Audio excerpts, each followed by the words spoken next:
এদিকে এবার সাবেক প্রধানমন্ত্রী শেখ হাসিনাকে ক্ষমতা ফিরিয়ে দিতে পারে জাতিসংঘ। দীর্ঘ 1 বছর পরে আওয়ামী লীগের পক্ষে চিঠি পাঠিয়েছে ডক্টর ইউনূসের কাছে। অন্যদিকে কঠিন বিপদে পড়তে যাচ্ছেন প্রধান উপদেষ্টা ডক্টর ইউনূস। শেখ হাসিনার পদত্যাগপত্র দেখাতে পারেনি এখনো, বহিষ্কার হতে পারে যে কোনো সময়। আজকে মার্কিন যুক্তরাষ্ট্রের উচ্চ কক্ষের 4 জন সিনেটর, খুবই শক্তিশালী সিনেটর উচ্চ কক্ষের, তারা যে চিঠি দিয়েছে, এই চিঠিটার যদি আমরা একটু খোলামেলা দেখি, চিঠিটার শতভাগ যাচ্ছে আওয়ামী লীগের পক্ষে। শেখ হাসিনার বিরুদ্ধে 182টি মামলা, এর মধ্যে 162টি মামলাই হত্যা। আইনি লড়াইয়ে মাঠে নামছে আওয়ামী লীগ। প্রয়োজনে বিদেশ থেকে আনা হবে আইনজীবী, এমনটাই জানিয়েছেন আওয়ামী লীগের একাধিক সিনিয়র নেতা। বদলের বাংলাদেশে বড় বদল, পুলিশের ক্ষমতা ভোগ করবে সেনাবাহিনী। দর্শক, দেশ প্রবাস দূরে কিংবা কাছে বসে যারা আমাদের দেখছেন, আশা করি সবাই ভালো আছেন। এইমাত্র পাওয়ার সব থেকে গরম সংবাদ আপনারা দেখতে চলেছেন, যে সংবাদটি দেখার পরে আপনার চোখ হয়তো বা কপালে উঠে যেতে পারে এবং মনে মনে বলতে পারেন যে এটা কিভাবে সম্ভব। হ্যাঁ ভাই, এটা এভাবেই সম্ভব। দর্শক, এতদিন যুক্তরাষ্ট্রকে বাংলাদেশের বন্ধু বলে আসছিলেন, কিন্তু না, তারা বাংলাদেশের বন্ধু না, তারা বাংলাদেশের শাসক। তারা যখন যা ইচ্ছা তখন তাই করে। দর্শক, শেখ হাসিনাকে ক্ষমতাচ্যুত করার পিছনে তাদের হাত ছিল এবং শেখ হাসিনাকে আবারও ক্ষমতায় বসানোর জন্য তারা আবারও চিঠিপত্র পাঠানো শুরু করেছে। দর্শক, দীর্ঘ 1 বছর পরে শেখ হাসিনার পক্ষে চিঠি দিয়েছে বাংলাদেশে, এবং সেই চিঠিতে কি দিয়েছে আপনারা দেখবেন এবং দেখলে অবশ্যই অবাক হয়ে যাবেন এবং তাদের উপর একটু রাগও হবেন আপনারা। দর্শক, এখন আপনার কাছে একটা মতামত চাই ভিডিও দেখার আগে, যে আপনি কি আবারও শেখ হাসিনাকে ক্ষমতায় দেখতে চান? যদি তাই চান তাহলে কমেন্টে এ লিখবেন, আর যদি তাই না চান কমেন্টে বি লিখবেন। এটা সম্পূর্ণ আপনার উপর ডিপেন্ড করে। তো দর্শক, চলুন আমরা চিঠিতে কি লিখেছে এবং শেখ হাসিনাকে কেন ক্ষমতায় বসাতে চায় এবং কি বিপদ ডক্টর ইউনূসের সামনে। ডক্টর ইউনূস সাহেব কিন্তু সেই পদত্যাগপত্র এখনও দেখাতে পারেনি। অনেকেই বলতেছেন যে পালিয়ে গেছে, তার আবার কিসের পদত্যাগপত্র? তো আপনাদের কথায় যুক্তি আছে, কিন্তু যুক্তি দিয়ে তো আদালত চলে না, প্রমাণ দিয়ে আদালত চলে। তো দর্শক, যাই হোক, কথা বললে পেঁচিয়ে যাবে এবং বুঝতে দেরি হবে। তো আমরা সম্পূর্ণ নাইম ভাইয়ের মুখ থেকে শুনে আসি, আপনারা সম্পূর্ণ বুঝে যাবেন এবং এ বিষয়ে মতামত করে একটা লাইক দিয়ে ভিডিওটি শেয়ার করে দিবেন। তো দর্শক, চলুন স্ক্রিনে। উচ্চ কক্ষের 4 জন সিনেটর, খুবই শক্তিশালী সিনেটর উচ্চ কক্ষের, তারা যে চিঠি দিয়েছে, এই চিঠিটার যদি আমরা একটু খোলামেলা দেখি, চিঠিটার শতভাগ যাচ্ছে আওয়ামী লীগের পক্ষে। চিঠিটার শতভাগ যাচ্ছে ভারতের প্রধানমন্ত্রী নরেন্দ্র মোদী ডক্টর ইউনূসের কাছে, যেই কথাটা বলেছিলেন, বা ভারত প্রতিদিন তাদের সেনাবাহিনী প্রস্তুত করার জন্য যেই কথা বলেন, সংখ্যালঘু শব্দটা ইস্যু করে ভারত প্রতিদিন আমাদের হিন্দু ভাইদেরকে নিয়ে যে বক্তব্য দেন, এই চিঠিটা খোলামেলা যদি আমরা অ্যানালাইসিস করি, এই চিঠিটা টোটালি আমেরিকা পাঠাইছে কার জন্য? ভারতের পক্ষে। আর আওয়ামী লীগের পক্ষেই কিন্তু আমেরিকার এই অবস্থানটা যাচ্ছে। দর্শক, আপনার কি বলা যায়, 4 জন সিনেটর আমি যদি একটু দেখি, এদের নাম হচ্ছে, আজকে আপনার একটা চিঠি তারা প্রকাশ করেছে। বৈদেশিক সম্পর্ক কমিটির সভাপতি Ben Cardin, senator Chris Murphy, Chris van Hollen এবং জেফ ম্যার্কেলে। বাংলাদেশের রাজনৈতিক এবং প্রাতিষ্ঠানিক পরিবর্তন চেয়ে ব্যাপক বিক্ষোভের প্রতিক্রিয়ায় চিঠিতে গণতান্ত্রিক সংস্কার, জবাবদিহিতার জরুরি প্রয়োজনীয়তার উপর তারা জোর দিয়েছেন। এটা হচ্ছে পার্ট 1, এটা সুন্দর। দ্বিতীয় অংশটা থেকে ভেজাল শুরু হয়েছে। সিনেটররা হিন্দু সম্প্রদায়ের উপর হামলার জন্য, পাশাপাশি কক্সবাজারে আশ্রয় নেওয়া রোহিঙ্গাদের উপর হামলার জন্য দায়ীদেরকে জবাবদিহিতার আওতায় আনতে কঠোর আইন প্রয়োগ এবং দ্রুত পদক্ষেপ নেওয়ারও আহ্বান জানিয়েছেন। এই জায়গাটা থেকে শুরু হয়েছে তাদের এই চিঠির অ্যালার্জেটিক যেই অবস্থানটা আছে। এর পাশাপাশি আর একটা অংশ তারা লিখছে যে বাংলাদেশে যখন অনেকে এই নতুন অধ্যায়টি উদযাপন করছে, তখন এই উদযাপনের একটি উল্লেখযোগ্য পরিমাণ সহিংস হয়ে উঠেছে। তো এই সহিংসতাটা কার বিরুদ্ধে? ছাত্রলীগ, যুবলীগ, আওয়ামী লীগের বিভিন্ন, যারা এতদিন বাংলাদেশে একটা প্রেক্ষাপট ছিল যে ছাত্র শিবির শুনলেই ছাত্রলীগ মারত, পুলিশের কাছে ধরাই দিত। এখনই কিন্তু বর্তমানে যে হত্যাকাণ্ডগুলো হচ্ছে, আপনি দেখবেন যে একই দৃশ্যপট এখানে দেখা যাচ্ছে। তো তারা সেই জিনিসটাকে কাউন্টার করে বলছে যে আপনার পুলিশের পাশাপাশি পুলিশের উপর যে হামলা হচ্ছে সেটা তারা মেনশন করেছে সংখ্যালঘু হিন্দু সম্প্রদায় এবং শেখ হাসিনা সরকারের সমর্থক বলে মনে করা প্রতিশোধের নথিভুক্ত প্রতিবেদন রয়েছে। তার মানে মার্কিন যুক্তরাষ্ট্র বিষয়গুলোকে দেখছে যে আওয়ামী লীগের সমর্থক বললে অনলাইনে যেমন আপনারা গালাগালি করেন, অফলাইনে যাদের হাতে ক্ষমতা আছে, যারা বিভিন্ন দলের, তারাও কিন্তু একটা সহিংস মেন্টালিটিতে আপনার অবস্থান নিয়ে নিয়েছে, বাট ইউনূস সরকারের জন্য হয়তো খুব বেশি পারছে না, কিন্তু এগুলো আমেরিকা ফোকাস করতেছে বৈশা বৈশা। ঠিক একই বক্তব্য আপনার 5ই আগস্টের আগে বিএনপির পক্ষে কিন্তু আপনার আমেরিকা দিত। তো ফলস্বরূপ তারা বলছে যে দেশে আইন প্রয়োগের ফাঁকফোকর এবং হিন্দু সম্প্রদায়ের সদস্য, রোহিঙ্গা শরণার্থী সহ সহিংস হামলার মুখোমুখি হওয়া ব্যক্তিদের সুরক্ষার অভাব দিয়েছে। আমরা আপনাদের এই হুমকি এবং সহিংসতার ঘটনাগুলোকে গুরুত্বের সঙ্গে নেওয়ার আহ্বান জানাচ্ছি, ঠিক যেমন বাংলাদেশে আশ্রিত মিলিয়নেরও বেশি রোহিঙ্গা জনগোষ্ঠীর প্রতি সমর্থন অব্যাহত রাখার আপনার সাম্প্রতিক প্রতিশ্রুতির প্রতি আমরা প্রশংসা করি। এখন আইনের ফাঁকফোকরে যে মামলা, এই ইস্যুটা তারা এখানে মেনশন করেছে যে মামলাগুলো যেগুলো হচ্ছে বেশিরভাগই আইনের প্রয়োগের ফাঁকফোকরটাকে ইস্যু করা হচ্ছে। এখন হিন্দুদের নিয়ে দেখেন যেই বক্তব্যটা তারা দিছে। আচ্ছা, বাংলাদেশে আমি বরাবরই বলি, আমরা বাংলাদেশে দুইটা টিম চিনি, বেশি হচ্ছে জয় বাংলা, এটা হচ্ছে বাংলাদেশ জিন্দাবাদ। এখন জয় বাংলা স্লোগানটা যেই দিচ্ছে, আওয়ামী লীগ ক্ষমতায় থাকাকালীন যারা জয় বাংলা বলে হিন্দু মুসলমান ডাজেন্ট ফ্যাক্ট সুবিধা নিছে, অন্যায় করছে, অত্যাচার করছে, সরকার পরিবর্তনের ফলে তারা কিন্তু বাটে পড়ছে। তো সেই বাটে পড়ার মধ্যে মুসলমানদের সংখ্যা আছে 99%, হিন্দু আছে 1%। বাট কোন হিন্দু? সাধারণ কোনো রকম রাজনীতির সাথে নাই, সাধারণ কোনো রকম ভেজালের সাথে নাই, এরকম হিন্দু? নাকি যারা জয় বাংলা বলে এতদিন মাঠের মধ্যে গরম টরম করে ঘুরছে, আবার যখন আওয়ামী লীগ ক্ষমতায় ছিল বাংলাদেশ জিন্দাবাদ বলা লোকটা হিন্দু না মুসলমান দেখাকে নির্যাতন করা হয়েছে। বিএনপির মানুষ, তারেক জিয়া তো দেশের বাইরে, খালেদা জিয়া জেল খাটছে, মির্জা ফখরুল ইসলাম, রুহুল কবির রিজভী, সবাই তো ভাই আইনের ভেজালে পড়ছে। 2-1% হিন্দু যারা বাংলাদেশ জিন্দাবাদ বলছে বিএনপির, তারাও ভেজালে পড়ছে। হয়তো সারা বাংলাদেশে 100-র মধ্যে একটা ঘটনা ঘটছে যেখানে সাম্প্রদায়িক উস্কানিটা দিয়ে কোনো ঘটনা ঘটাতে চাইছে। বাট দেখেন আমাদের মাদ্রাসার শিক্ষার্থীরা, জামাত ইসলাম, বিএনপি সবাই আমরা মিলে এখানে প্রোটেকশন দিয়েছি। এরপরেও কিন্তু ভারত সরকার কথায় কথায় বলে বাংলাদেশে হিন্দুরা নিরাপদ না, জামাত ক্ষমতায় আসলে এখানে নানান ঘটনা ঘটবে। এই বিষয়গুলাই তাদের অন্যতম মিত্রশক্তি আমেরিকা এখন এই কথাগুলা বলছে। ভারত কিন্তু বরাবর এই কথাগুলাই বলছে যে বাংলাদেশে সেনা মোতায়েন করবে, বাংলাদেশে হিন্দুরা নিরাপদ না। এটা নিয়ে ভারতের গণমাধ্যম, ভারতের সেলিব্রিটিরা কথা বলছে। ফাইনালি মার্কিন যুক্তরাষ্ট্র কিন্তু আবার একই বক্তব্য দিচ্ছে। এখন এই বক্তব্যগুলা এই মুহূর্তে ডক্টর ইউনূস সরকারের প্রতি একটা চাপ তৈরি করা। আর ওই যে প্যাচটা কোথায় লাগছে আমি বললাম না, চীন। প্যাচটা লাগাইছে চীন, কারণ চীনের প্রতি এই মুহূর্তে যে মুভমেন্টটা বাংলাদেশের পলিটিক্সের অথবা পাকিস্তানের সাথে বাংলাদেশের যে সুসম্পর্ক, এটা কিন্তু আমেরিকা পছন্দ করছে না, ভারত তো করতেছেই না।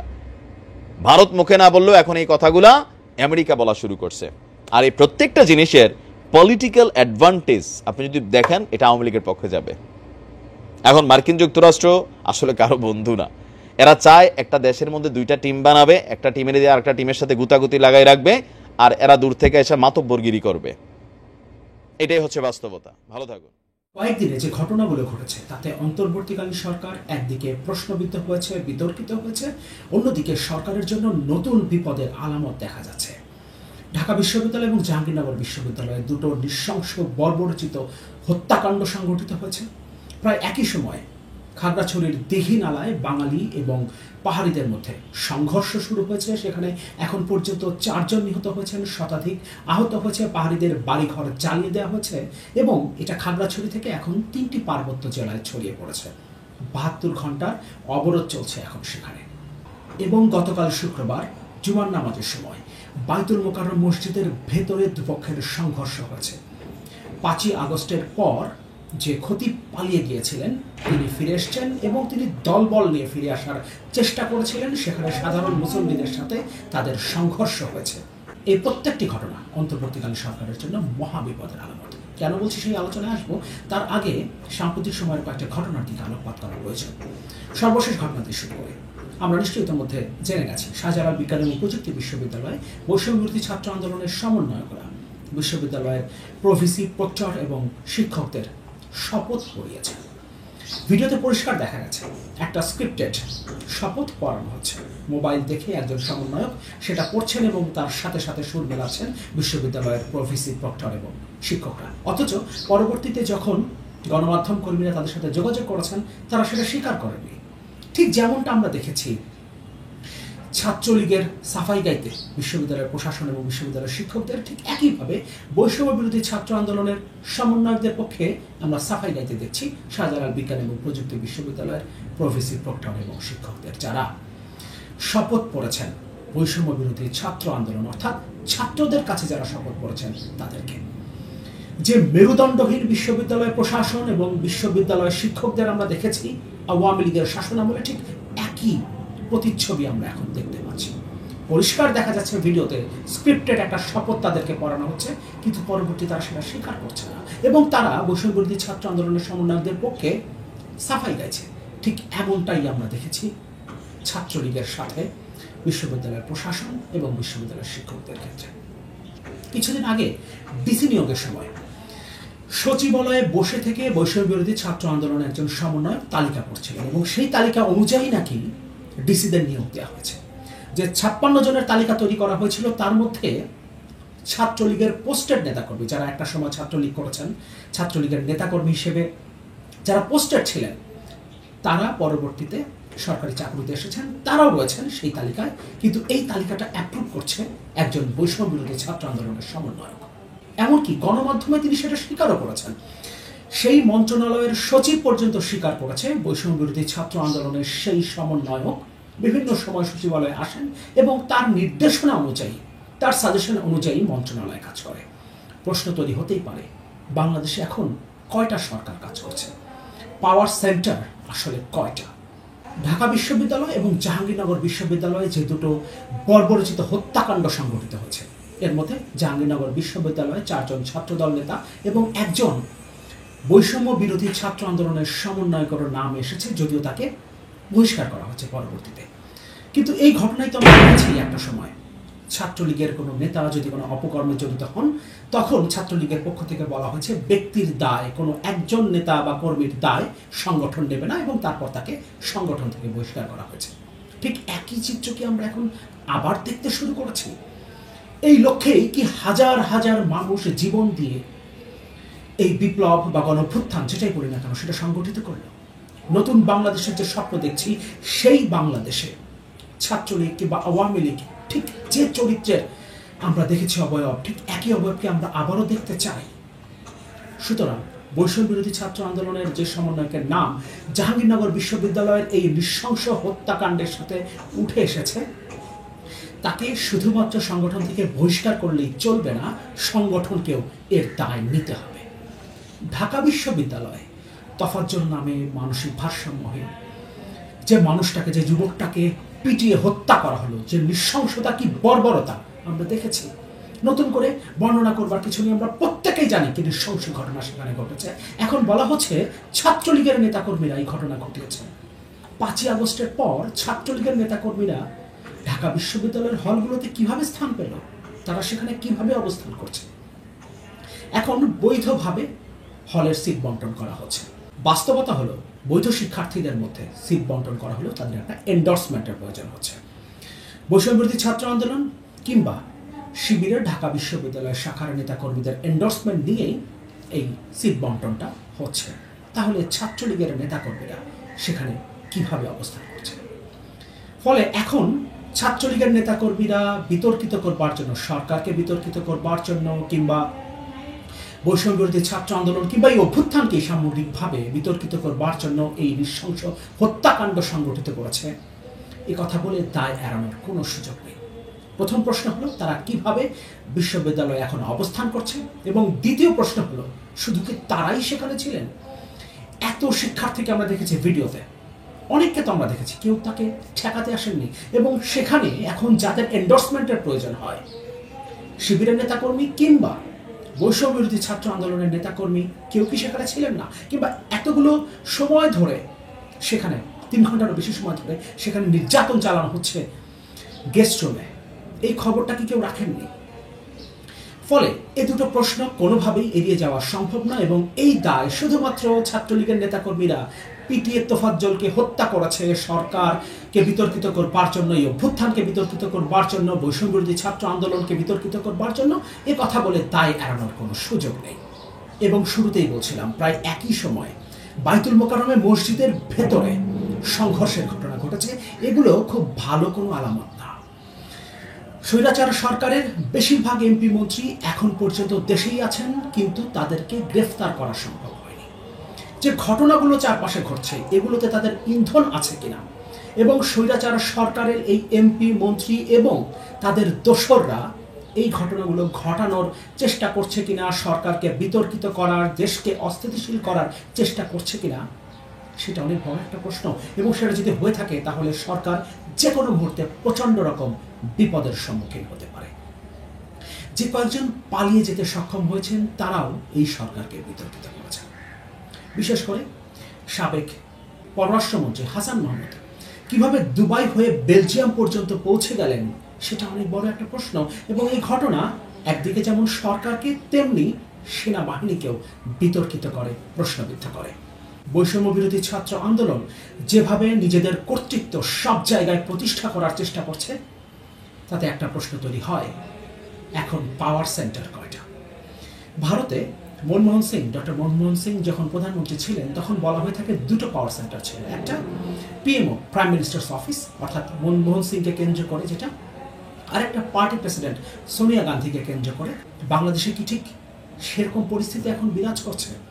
দুটো পাওয়ার সেন্টার।